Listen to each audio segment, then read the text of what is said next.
Здравейте, приятели! Днес ще говоря за една, надявам се, интересна за доста от вас тема, а именно глоу ефекта и UV пигментите върху примамките, които използваме за риболов. Така, имам идея да направя специален филм и за воблерите и по-специално за видовете холограми при воблерите и отношението на цветовете и холограмите към нашия риболов. Но в случая, в тази така наречена серия, ще стане въпрос за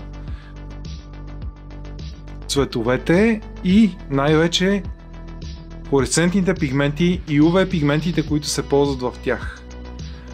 Малко от вас може би им е хрумвало да погледнат какво се случва с тия примамки на тъмно. Вижте сега. Предполагам, повечето от вас веднага забелязаха колко различно изглеждат нещата на тъмно. Това не е случайно. И тук вече, за да задълбаем малко в проблема, ще стане въпрос за това защо има различните спектри или различната светлина, която излъчват тези флуоресцентни пигменти. Виждате, че масата употребен пигмент свети в зелено. Но за мен това далеч не е най-продуктивният цвят. Много важно е да знаете защо това е така. И тук ще ви открия една тайна.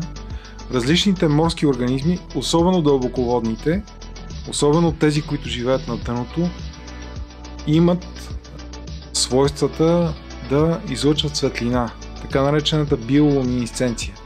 И това важи като почнем от планктона и коралите, през малките ръкообразни, скаритките, различни видове мекотели, като октоподите и каламарите, и стигнем до голяма част от рибите, които имат видима част от шарката си, повече или по-малко, в UV спектъра или комбинирано и в UV и в вече биолуминесценцията.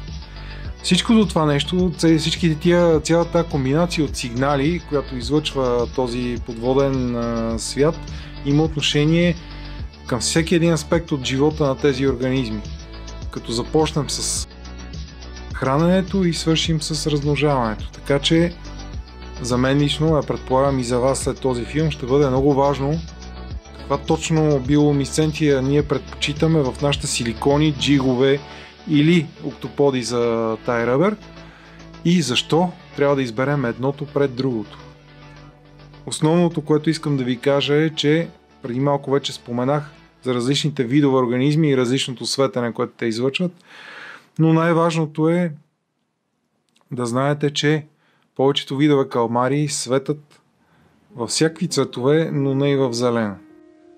И за да не съм съвсем голословен, вижте как точно се случва тази работа в следващото видео. Калмарите са намерили начин да използват биолуминесцентност, за да произвеждат щампа от сини светещи петна.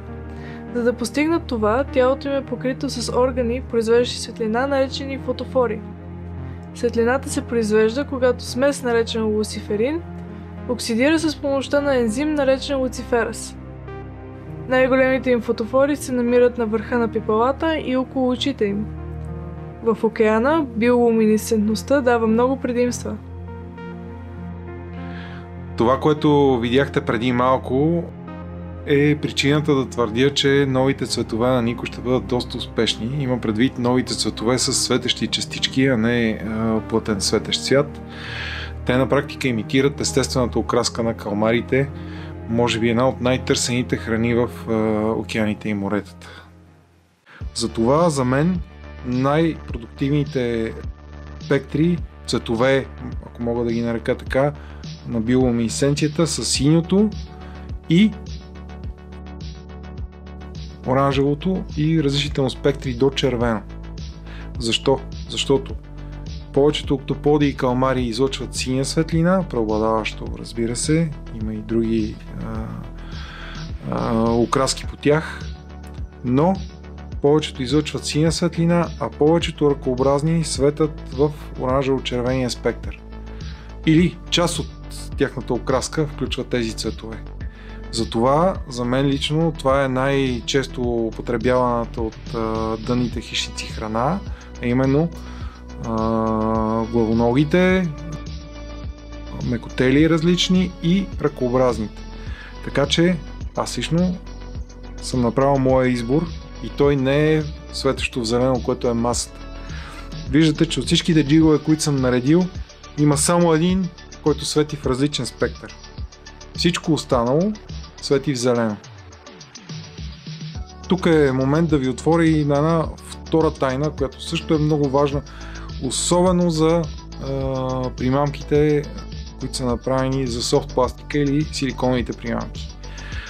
Тоест, различните видове шадове, змиорки и всичко останало, което е модерно в момента за риболов на дънни хищници, както и примамките за тай ръбър, биха могли драстично да увеличат своята продуктивност, ако към цветовете им е добавен UV пигмент. Това е втората тайна, която споделям с вас днес, а именно UV-то. UV-то само по себе си е безцветна добавка, безцветен пигмент, който може да бъде поставен при изливането на всяка една силиконова примамка, независимо от нейния цвят и структура. Много е важно да знаете как работи тя. UV-то просто увеличава силата на цвета и контраста му, прави го по-ясно видим при намалена светлина, там където нормално не би се възприел, го прави буквално видим, без той да свети.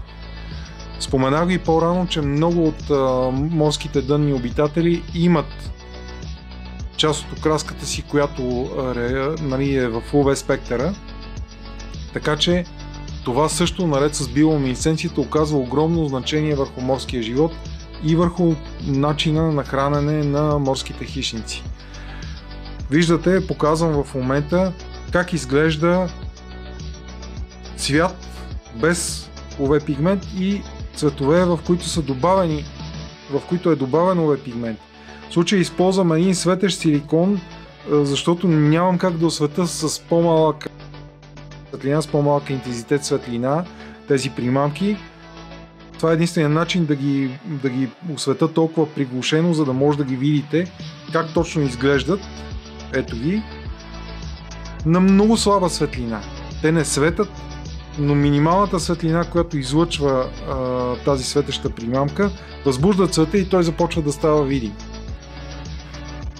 Казах ви на 2 на 3 за какво става въпрос. Обещавам ви в скоро време да направя едно видео и за цветовете и видовете холограми при воблерите, защото това, разбира се, ще засегне доста по-широк кръг от колеги. Надявам се да го изчакате с интерес. Ако видеото ви е харесало, чукнете един здрав юмрук върху бутона Subscribe и дръннете камбанчицата, за да получавате известия от моя канал. Желая ви успех, надявам се да се видим скоро отново.